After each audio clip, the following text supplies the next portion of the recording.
நிச்சயமாக தொடர்ந்து நல்ல படங்கள் எடுப்பேன்னு நினைக்கிறேன். தொடர்ந்து இந்த மாதிரி எவ்வளோ எதிர்ப்பு வந்தாலும் எவ்வளோ முகம் வந்தாலும் என்ன திருப்பிடலாம், என்னோட நெரட்டிவை மாற்றிடலாம், என்னை செட் பண்ணிடலாம்னு தயவு செஞ்சு யாரும் நினைக்க வேண்டாம். அது என் ரத்தத்திலே கிடையாது. எனக்கு அதுதான் வரும்னா நான் அதை விட்டு விலகுவதற்கான வாழ்க்கை என்கிட்ட இல்லை. அதை பற்றியே யோசிச்சுட்டு இருக்கேன், அதை பற்றி போய் பேசுகிறேன், அதை பற்றியே பழகிட்டு இருக்கேன். அதை பற்றி நான் உங்களுக்கு தெரியாது. இந்த படம் முடிஞ்ச அடுத்த பற்றி இடையில நான் சந்திக்கிற பிரச்சனைகள், நான் சந்திக்கிற மனிதர்கள், அவங்க சொல்ற கதைகள்லாம் கேட்டால் நீ வேற எந்த பண்ணி எடுக்க முடியாது. நீங்க நினைச்சிட்டீங்க ஸ்கிரிப்ட் எழுதி முடிச்ச உடனே திருப்பி போய் வேற அழகா போய் ரூம் போட்டு எங்கேயோ கொடைக்கானலையோ ஊட்டியோ வெளிநாட்டிலேயே போய் உட்காந்து கதைகள் அமைப்பான்னு நினைப்பீங்க. ஆனால் எங்களுக்கு அப்படி இருக்காது.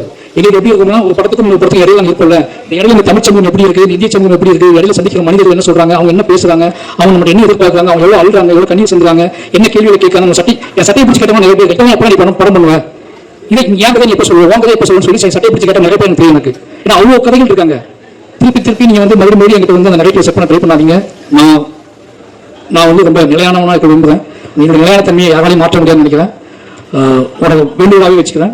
திருப்பி இந்த கேள்வி நீங்க கேட்பீங்க அப்படின்னா நான் அதுக்கு மௌனம் தான் பதிலாக சொல்லணும்னு நினைக்கிறேன். இனிமேல் இந்த மாதிரி கேள்வி நான் எதிர்கொள்ள மாட்டேன்னு நினைக்கிறேன்.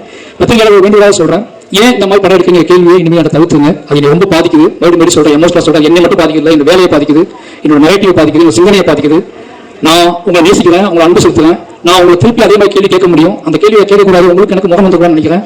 ஏன்னா நான் கூடி வாழ ஆசைப்படக்கூடிய வாழ தான் இருக்கேன். நான் திருப்பி அந்த கேள்வியை நீங்க திருப்பி எனக்கு கேட்டீங்க அப்படின்னா நான் இன்னும் அதிகமாக வேலை செய்வேன். ஆனால் உங்களை அவாய்ட் பண்ண ட்ரை பண்ணணும்னு நினைக்கிறேன். ஏன்னா என்ன எக்காரணத்தை கொண்டு என்னோட கலையோ, என்னோட ஆர்ட் ஃபார்மையோ, என்னோட அரசியலையோ யாராவது புரிந்து ட்ரை பண்ணாங்கன்னா நான் மூர்க்கமாக ஃபைட் பண்ணுவேன். அந்த மூர்க்கத்தை நிச்சயமா சொல்றேன், என்னோட ஆர்டிஸ்டே தெரியும், என்னோட வேலை பார்த்தவங்க தெரியும். அந்த மூர்க்கம் நானே எதிர்பார்க்காத மூர்க்கம். அது நான் அப்படி போகக்கூடாது ரொம்ப நம்புவேன். நீங்க எல்லாரும் நேசிக்கிறதா தெரியும். அதனால தயவு செஞ்சு இந்த கேள்வியை நீங்க அவாய்ட் பண்ணிடுங்க. நான் மாரிசெல்வராஜ் படம்னா அது இருக்கும்.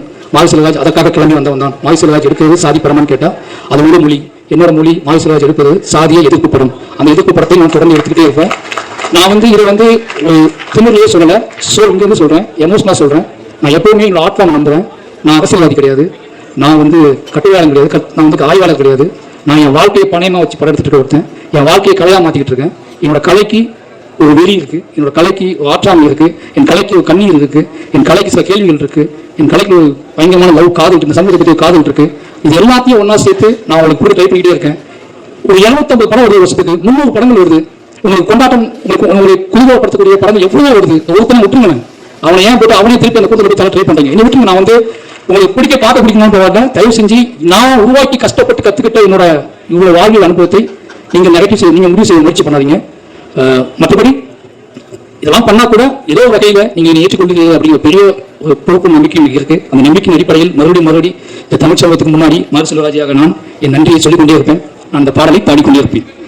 கடைசி என்னோட அஸ்டன்ட் டீம், என்னோட கேமராஸ்டன் டீம், என்னோட ஒட்டுமொத்த டீம் என்னை பயங்கரமாக உழைச்சிருக்கானுங்க. அவங்க எப்போவுமே உங்களுக்கு தெரியும், இந்த மாதிரி ஆள் கூட வேலை பார்க்கறதுக்கு கஷ்டம்னு சொல்லி